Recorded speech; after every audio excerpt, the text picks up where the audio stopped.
पहले जलियांवाला बाग, अब साबरमती आश्रम। आजादी के इन धरोहरों को धराशायी करने की कोशिशें जारी हैं। काम निश्चित तौर पर केंद्र में बैठी मोदी सरकार कर रही है, जिसके खून में व्यापार है।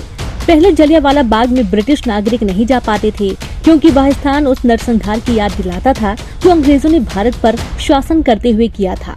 यह इतिहास है, पर अब सौंदर्यीकरण के नाम पर उन तमाम सबूतों को मिटाया जा रहा है जो नरसंहार की गवाही देते थे। हो सकता है अब ब्रिटिश नागरिक बिना आत्मग्लानि के वहां जा सके। आजादी के आंदोलन का एक और बड़ा केंद्र है साबरमती आश्रम, जो महात्मा गांधी की यादों को संजोए हुए है और दांडी यात्रा का गवाह है। अब इसे भी टूरिज्म के नाम पर खत्म करने की तैयारी है। गुजरात सरकार इसे अंतर्राष्ट्रीय टूरिस्ट प्लेस बनाने जा रही है, जिस पर 1200 करोड़ रुपए खर्च करने की तैयारी है। देश भर के गांधीवादी इस धरोहर को बचाने की लड़ाई लड़ रहे हैं। हाल ही में उन्होंने जन समर्थन जुटाने के लिए एक विशाल यात्रा भी निकाली है। दरअसल गुजरात सरकार के उद्योग और खनन विभाग द्वारा 5 मार्च 2021 को एक सरकारी प्रस्ताव जारी करने के बाद यह मुद्दा उठा, जिसके माध्यम से गांधी आश्रम स्मारक के व्यापक विकास के लिए एक शासी परिषद और एक कार्यकारी परिषद का गठन किया गया।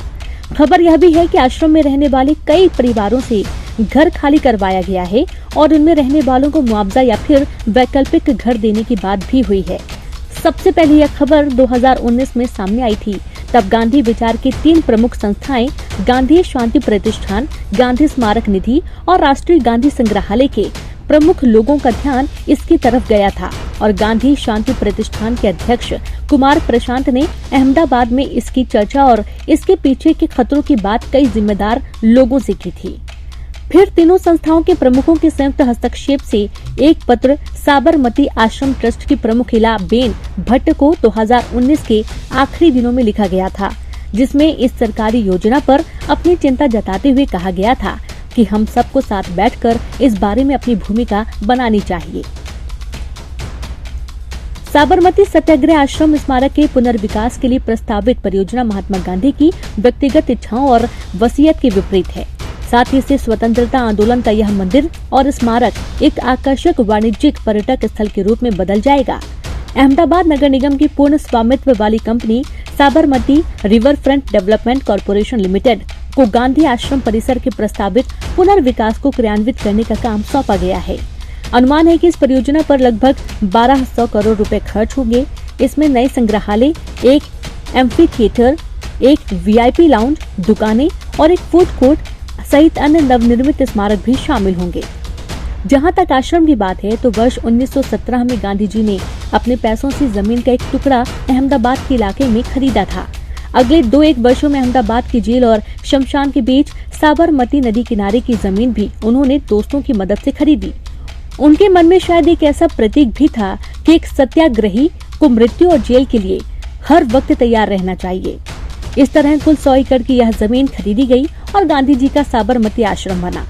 गांधी जी ने आश्रम से अपने रचनात्मक कामों को आगे बढ़ाने के लिए 5 ट्रस्ट बनाए। साबरमती आश्रम संरक्षण और स्मारक ट्रस्ट, साबरमती हरिजन आश्रम ट्रस्ट, खादी ग्रामोद्योग प्रयोग समिति, साबरमती आश्रम गौशाला समिति और गुजरात हरिजन सेवक संघ, गुजरात खादी ग्रामोद्योग मंडल।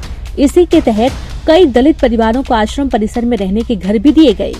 उनमें से कई परिवारों की चौथी पीढ़ी आज भी इसी परिसर में रहती है।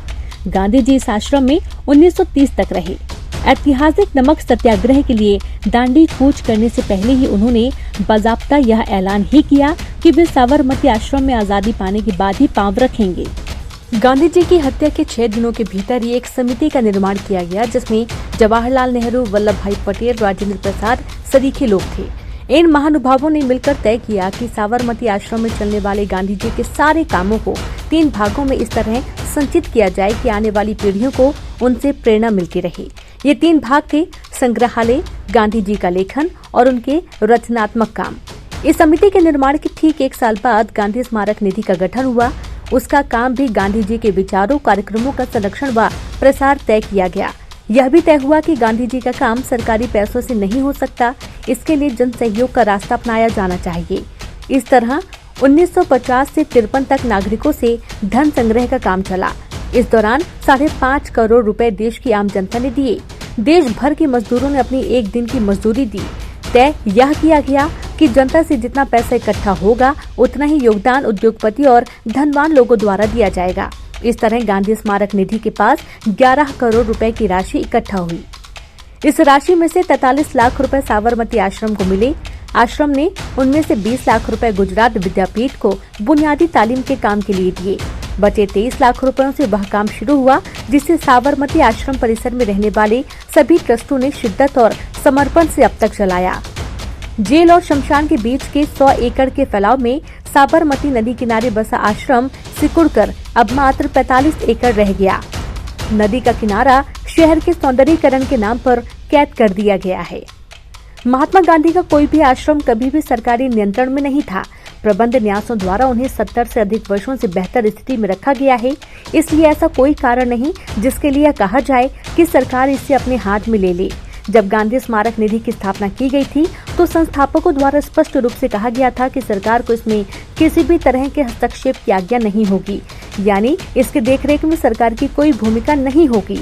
बाद में एक संशोधन के माध्यम से विभिन्न परियोजनाओं के लिए सरकारी अनुदान और धन को भी स्वीकार करने की अनुमति दी गई, लेकिन फिर भी प्रबंधन या अन्य कार्यों में सरकार का कभी कोई नियंत्रण नहीं रहा। महात्मा गांधी ने सत्याग्रह आश्रम ट्रस्ट के ट्रस्टियों की सहमति से हरिजन सेवक संघ के पक्ष में आश्रम की वसीयत की थी। बहरहाल जब धरोहरों को धराशायी करने और इतिहास मनमाने तरीके से लिखने का दौर चल रहा है, तब यह जरूरी हो जाता है कि देश से गांधी की प्रतिमा को खंडित किया जाए, जिससे गोडसे की मंदिर बनाए जा सके। पिछले 7 सालों से यह उल्टी दौड़ बड़ी तेजी से बगैहरी योजना के साथ आगे बढ़ाई जा रही है। कोशिश यह हो रही है कि देश के सभी संस्थानों में हिंदुत्व की विचारधारा के लोगों को इस तरह बैठाया जाए कि गांधी के सर्वधर्म समभाव के इतिहास व प्रयास के साथ छेड़खानी आसानी से हो सके। गांधी की दिशा की हर सोच को नियंत्रित करने का काम, ऐसा सोचने व मानने वालों पर गहरी निगरानी का काम अब लगभग अपने अंतिम चरण में पहुंचा है। इनकी घुसपैठ लगभग सभी गांधी संस्थाओं में हुई है और हो रही है, और यह योजनाबद्ध काम बड़ी बारीकी से लेकिन सत्ता के जोर पर किया जा रहा है। ये अलग बात है। इस पूरे मामले को लेकर बापू के प्रपौत्र तुषार गांधी ने अदालत का दरवाजा खटखटाया है। वेब अखबार की रिपोर्ट।